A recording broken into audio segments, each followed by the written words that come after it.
আমরা যদি একটু চেষ্টা করি, একটু কষ্ট করি, আমাদের বাসার আঙিনায় চারপাশে যদি একটু পরিচর্যা করি, আমাদের ভালো ফসল আসে। কিন্তু সেটা আমরা না করে আমরা অলস মস্তিষ্কের দোসরে পরিণত হই।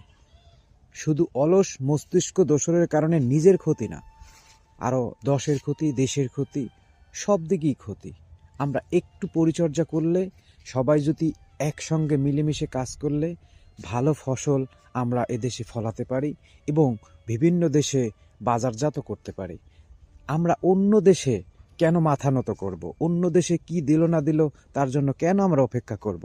আমরা নিজের উদ্যোগে, নিজের প্রচেষ্টায় আমরা সবাই ফসল ফলাবো, আমাদের কৃষকদের উপরে আমরা খেয়াল রাখব, আর আমাদের আঙিনাগুলো পরিষ্কার রাখব এবং সুন্দরভাবে পরিচর্যা করে আমরা ফসল ফলাবো।